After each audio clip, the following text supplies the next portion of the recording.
Gloire au Seigneur pour avoir assemblé ici ses serviteurs et ses servantes dans le but de partager des enseignements de la part du Seigneur. Parce que Dieu est le Dieu qui appelle. Et quand il a appelé un serviteur ou une servante, il est aussi le Dieu qui forme. Et quand il a fini de former, il établit des serviteurs de Dieu et enfin, il les envoie pour la grande moisson. Et nous sommes réunis ici dans le cadre de la formation des leaders et des serviteurs de Dieu. Et l'enseignement que je partage, ou la parole que je partage, je n'ai pas prévu la partager ce matin. C'est pendant que j'étais là-bas au bureau que j'ai commencé à recevoir ces paroles.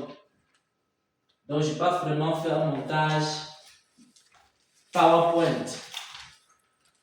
Et je recevais une parole concernant la présence de Dieu. On ne peut pas faire l'œuvre de Dieu sans la sainteté. On ne peut pas aussi faire l'œuvre de Dieu sans la présence de Dieu.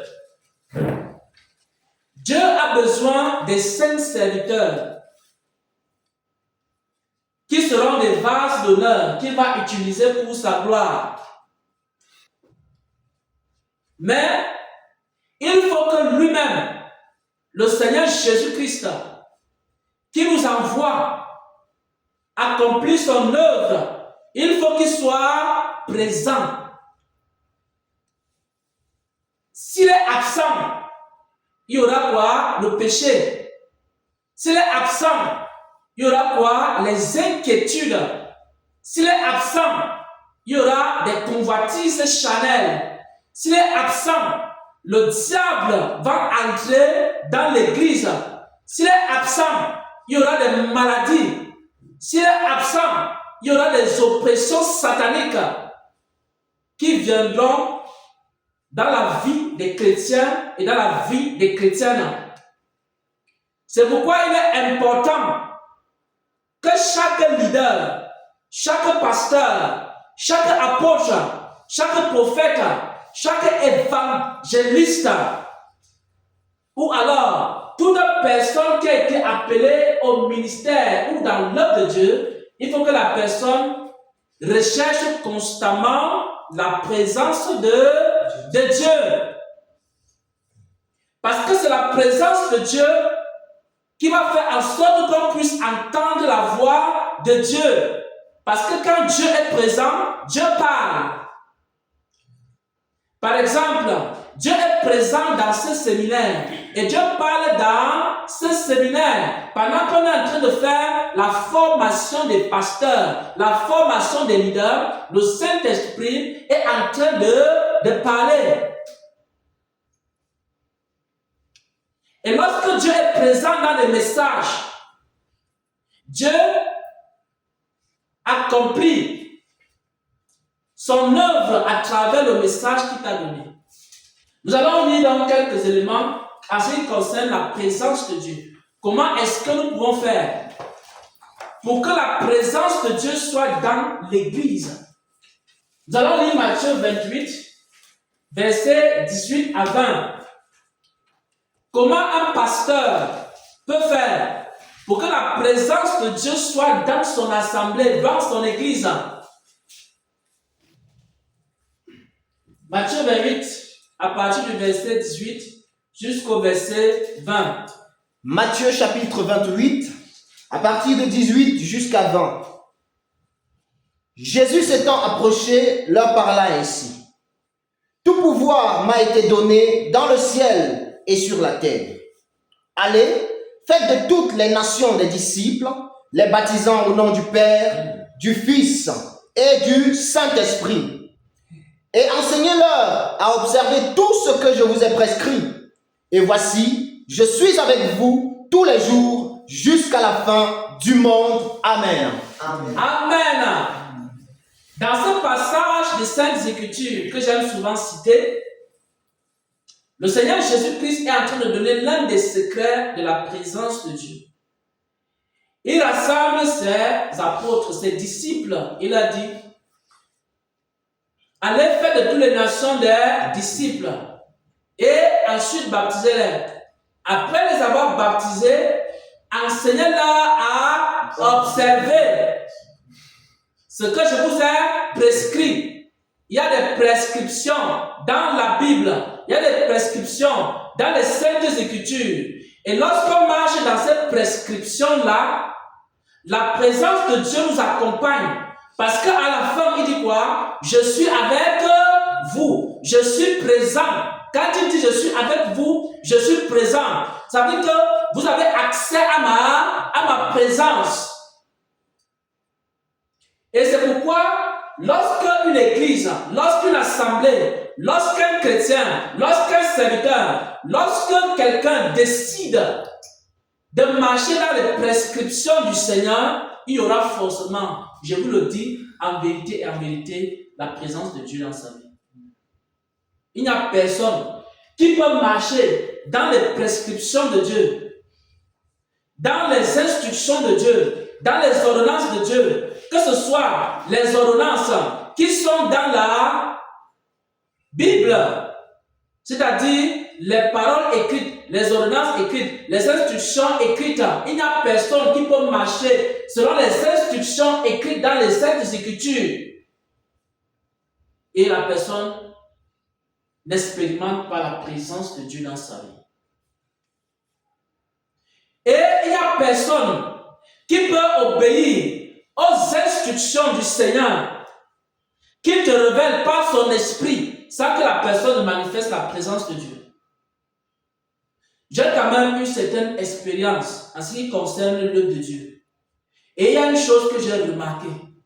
Chaque fois que quelqu'un vient à moi et que je lui donne des instructions de la part du Seigneur et que la personne marche dans l'instruction là, la présence de Dieu sera dans la vie de la personne.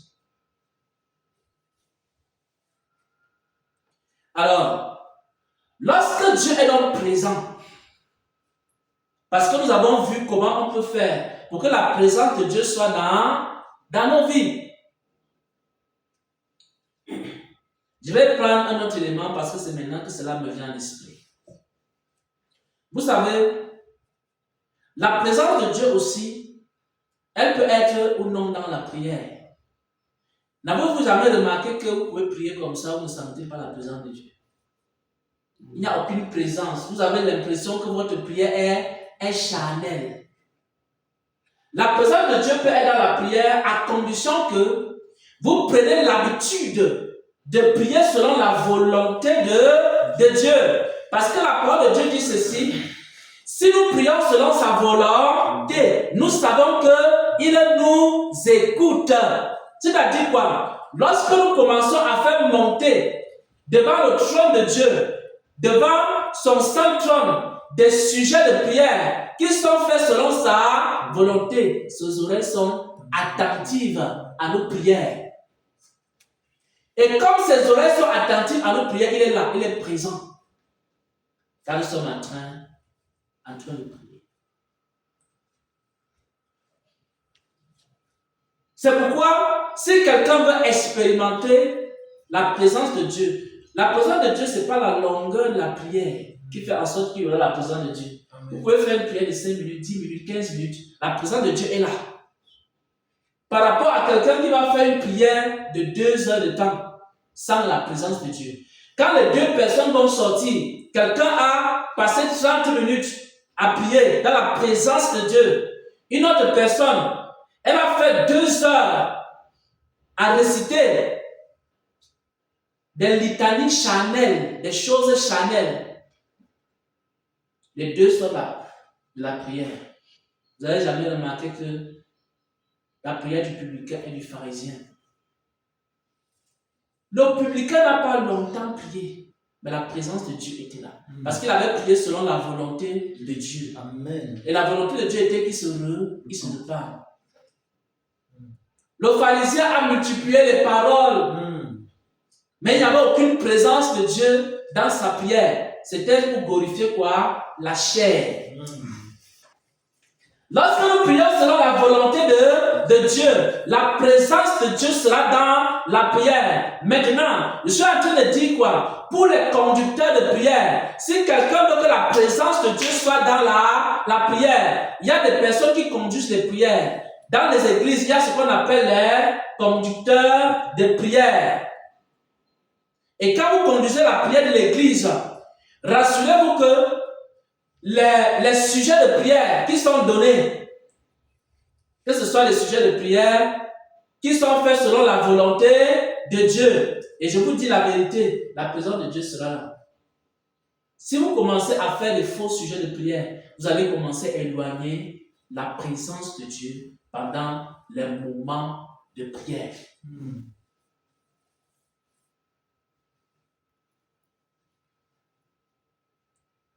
La présence de Dieu également, oh Seigneur, la présence de Dieu se manifeste lorsque on est en train de marcher dans une instruction. C'est-à-dire quoi? Ça veut dire que c'est le Seigneur, par exemple, qui t'envoie quelque part, ou il t'envoie accomplir une tâche. Tu obéis. Et pendant que tu accomplis la tâche en question, la présence de Dieu sera là. Lorsque Dieu a initié quelque chose, par exemple, lorsqu'on fait la consécration des pasteurs, des leaders, quand cela a été initié par Dieu, pendant qu'on est en train de consacrer, la présence de Dieu va descendre. Je vous le dis en vérité. Lorsqu'on avait fait la consécration ici, avant même le jour-là, le Saint-Esprit commençait à dire qu'il attend seulement le moment. La veille, le Saint-Esprit parlait déjà. Pourquoi? Parce que lui, il avait initié l'activité. Et comme c'est lui qui a initié l'activité, il devait être présent. Amen. C'est la raison pour laquelle Dieu est absent de certaines choses que les gens font dans les églises. Parce qu'il n'en est pas l'initiateur. Dieu est présent lorsqu'il est l'initiateur de quelque chose. Lorsque Dieu initie un programme, il est présent dans le programme. Il parle dans le programme. Il oriente dans le programme. Donc, il faut aussi que Dieu soit l'initiateur des activités et des œuvres que nous faisons pour que la présence de Dieu également soit avec nous. Donc voilà quelques éléments en ce qui concerne la présence de Dieu. Maintenant, lorsque on commence un culte, une réunion spirituelle, nous avons besoin de quoi? Nous avons besoin de la présence de Dieu. Pourquoi? Parce que c'est lorsque Dieu est présent qu'il peut nous inspirer ce qu'on va dire et les choses qu'on va faire. Et c'est pour ça que vous avez vu tout à l'heure, nous étions en train de faire quoi? Avant de commencer l'enseignement, on a commencé par passer des temps de prière et d'adoration. Si nous comprenons les choses de l'esprit, ce n'est pas pour rien. C'était pour faire quoi? C'était pour que la présence de Dieu soit avec nous. Parce que si je veux par exemple prêcher, donc avant la prédication par exemple, on peut passer un temps de louange, d'adoration, et le but c'est faire quoi? C'est que la présence de Dieu descende. Et quand la présence de Dieu va descendre, alors le prédicateur lui sera inspiré. Parce que c'est dans la présence de Dieu qu'on reçoit les inspirations. Si tu n'es pas inspiré, il faut rechercher la présence de Dieu. Et vous savez que même les prophètes, souvent, c'est quand la présence de Dieu descend. Un prophète Jérémie, c'est lorsque la présence de Dieu descend que l'inspiration prophétique aussi descend. Et souvent, vous avez vu hier, quand la présence de Dieu est descendue, on a vécu ici une expérience hier. Pendant qu'on était en train d'adorer, il y a la présence de Dieu. C'est le frère qui a eu le serviteur, le pasteur Zaché, qui a vu ça en vision. Il a vu comment la présence de Dieu était descendue. Et quand la présence de Dieu est descendue, qu'est-ce qui s'est passé? Il y a eu des inspirations prophétiques. Donc, il faut cultiver la présence de Dieu dans l'église. Parce que vous pouvez dans une église, il n'y a aucune inspiration prophétique. Pourquoi? Parce que vous n'avez pas travaillé sur la présence de Dieu. Et c'est pour ça que, souvent, quand on commence les cultes, on préfère d'abord passer un temps de repentance parce qu'il faut comprendre l'instruction que le Seigneur avait donnée. Pourquoi on passe d'abord un petit moment de repentance? C'est pour que s'il y a quelque chose qui bloque la présence de Dieu, que la chose en question parte. Ça peut être un péché inconscient. Et lorsque tu prends un petit moment de repentance avant de commencer le culte, cela va faire en sorte que ça efface tout ce qui peut bloquer la présence de Dieu. Donc l'instruction que le Seigneur nous a donnée n'est pas une mauvaise instruction, c'est une très bonne instruction. Et ça va faire en sorte que dans chaque réunion que vous allez faire, ou alors tenir devant le Seigneur, il y aura toujours la présence de Dieu. Toujours. Toujours. Pourquoi? Parce que le péché également fait quoi? Le péché a une capacité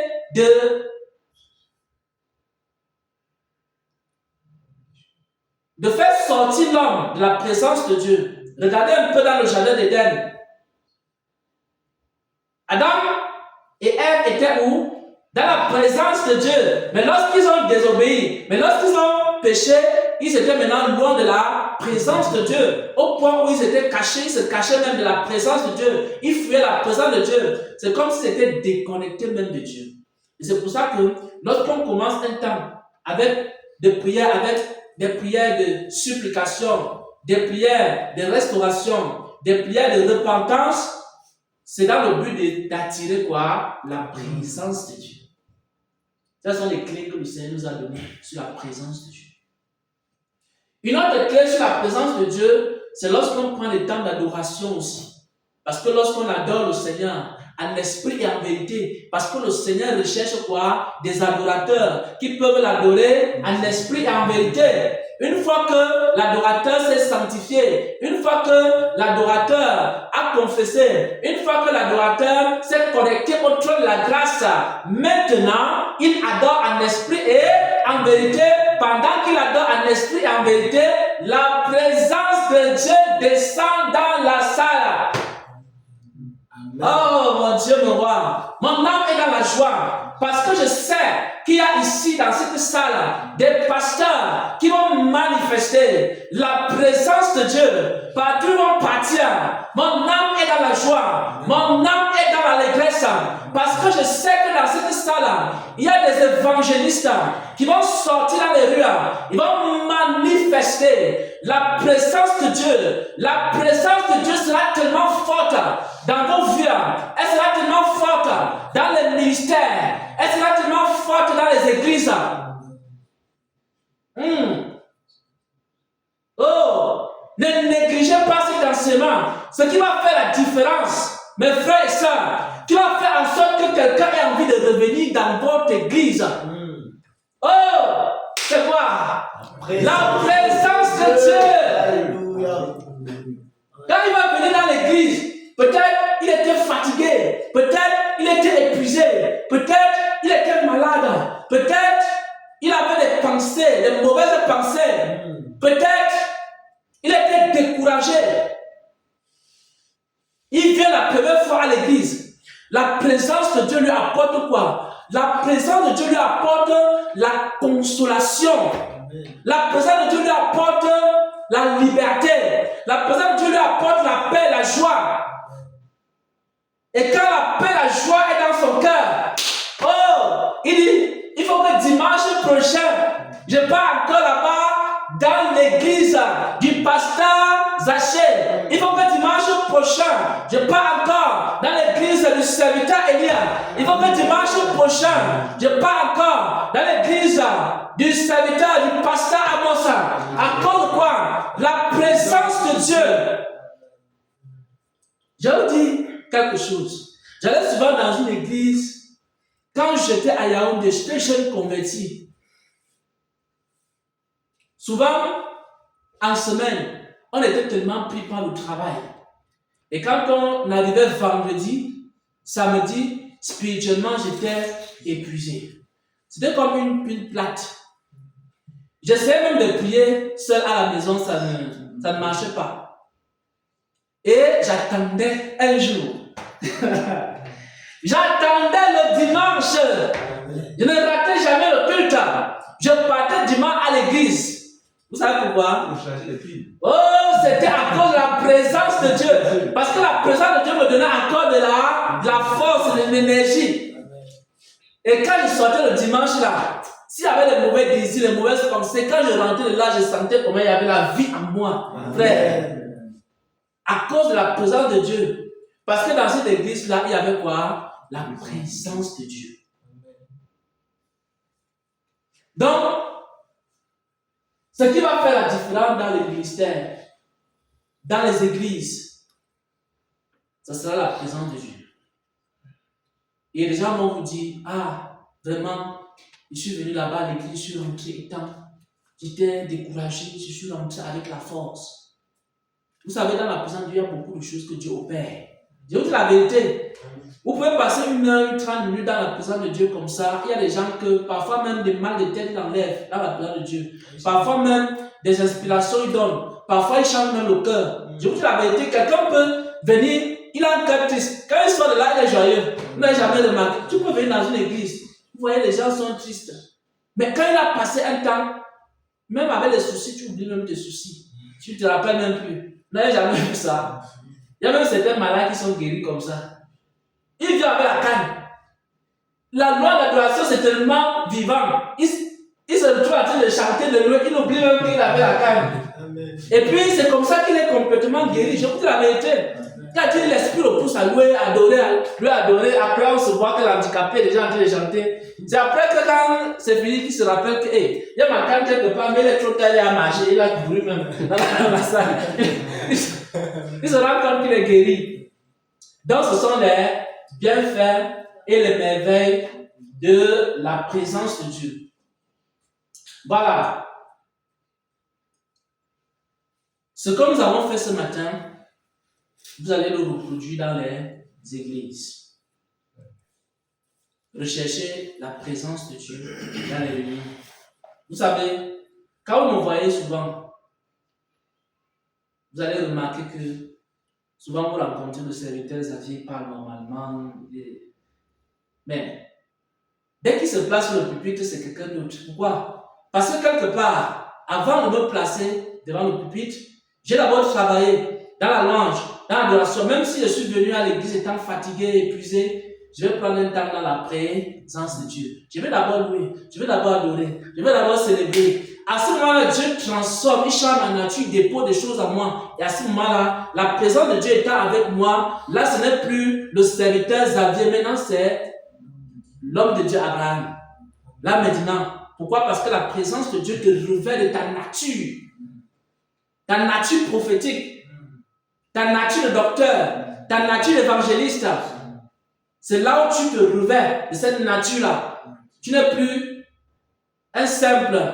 Parfois même, vous pouvez vous remarquer que même si vous regardez vos propres vidéos, si vous êtes dans la présence de Dieu, vous allez remarquer que ce n'est plus la même personne que vous êtes. Pourquoi? Parce que la présence de Dieu vous a transformé.